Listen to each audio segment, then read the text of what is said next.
Germany and Britain want to put Brexit-era tensions behind them and use their unity in support of Ukraine to demonstrate a new general harmony in their relations.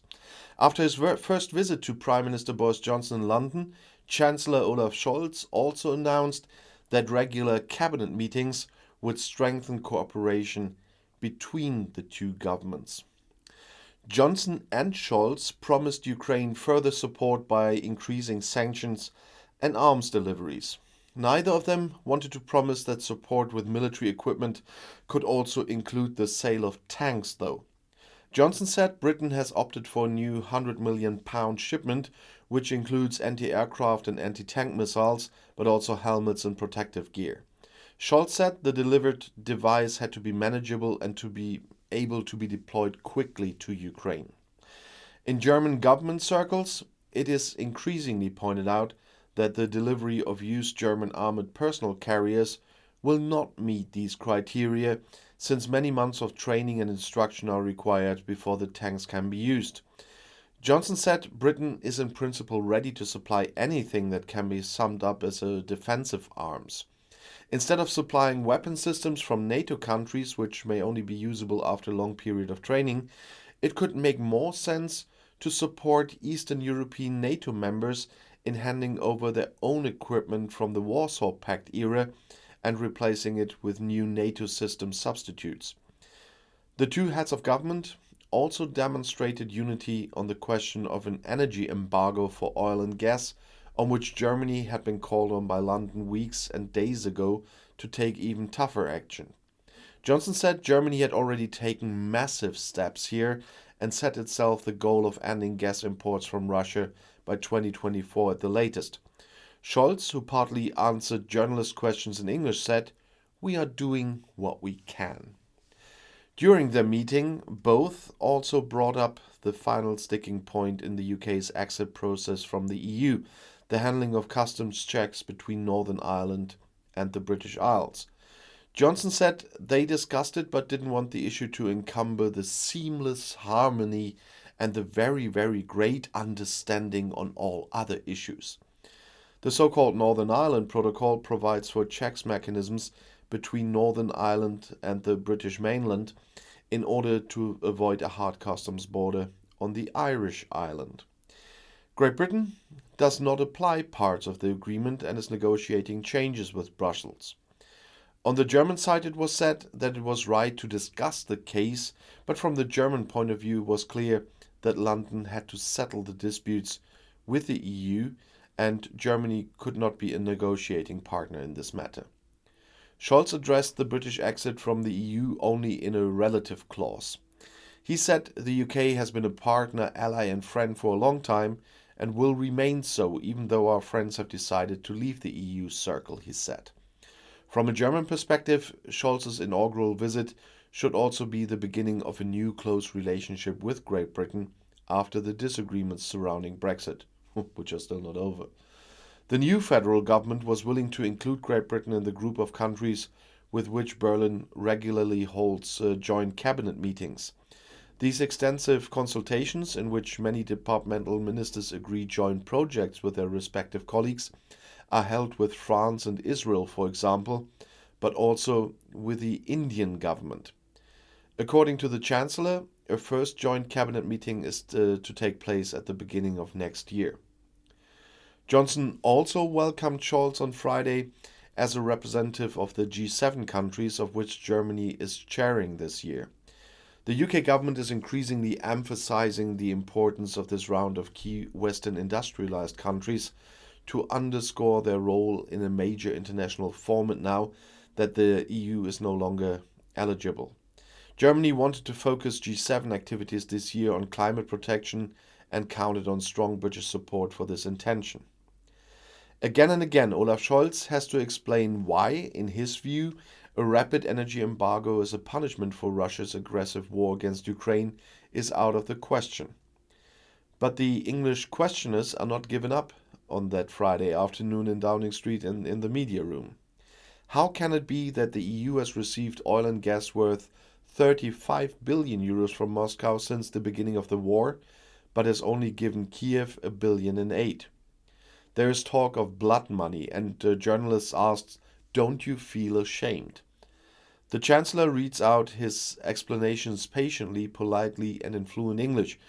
"We will probably become independent of Russian oil this year. With gas, however, it takes longer, because investments in new infrastructure are needed there first." That's all well and good, say the colleagues at the Financial Times, but don't let Europe's stability falter if its economically strongest country, which also preached renunciation to others during the euro crisis, doesn't now act more quickly and accept economic disadvantages in return. Scholz thanked him in a friendly way, grins, and then says, "I've already answered your question." So the topic was done. As in the press conference after the inaugural visit to London by the traffic light boss, who has been in power since December, it must have happened behind closed doors. There is undisguised impatience in London because of Berlin's hesitant attitude both on the question of raw materials and on talks about arming Ukraine. In Scholz's presence, the host demonstratively announces the deployment of further modern military equipment. The Ukrainian army will soon receive additional Starstreak anti-aircraft missiles and, as I said, as well as 800 anti-tank guns and drones that can be equipped with armor-piercing projectiles. There's also speculation in the media about the deployment of Mastiff-type armored patrol vehicles.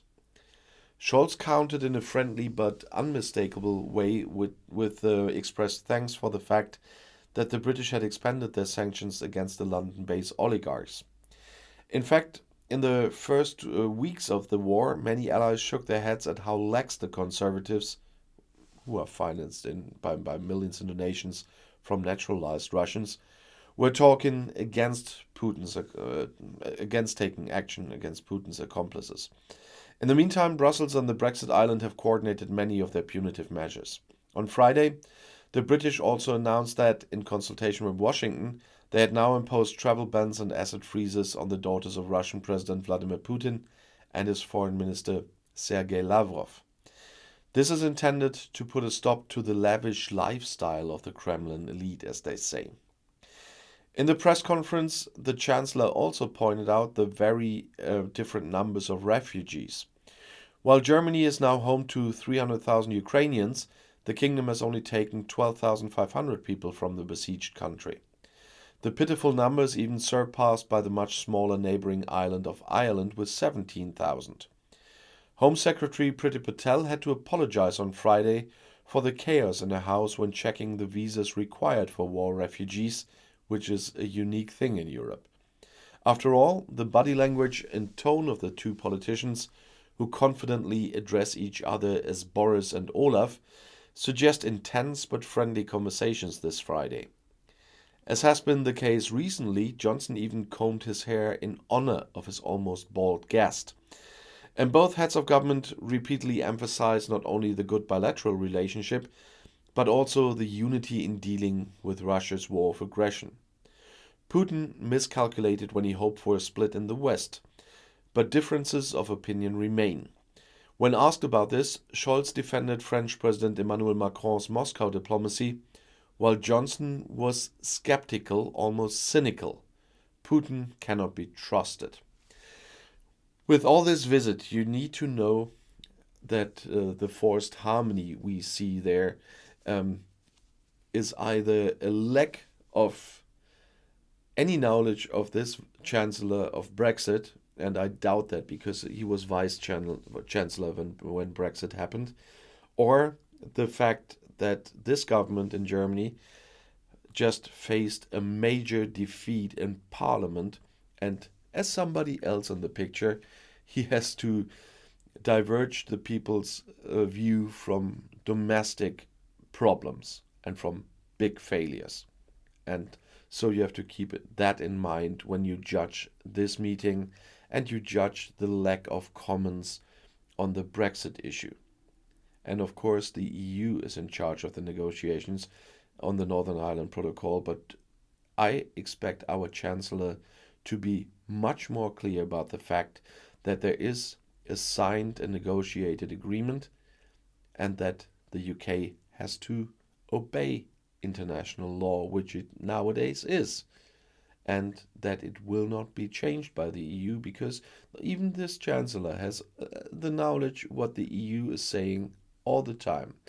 He knows what the EU proposed, but he's playing a very nice way there because he can't afford a bad picture from that because of domestic reasons, like the other guy. And I'll see you in my next video. Bis gleich.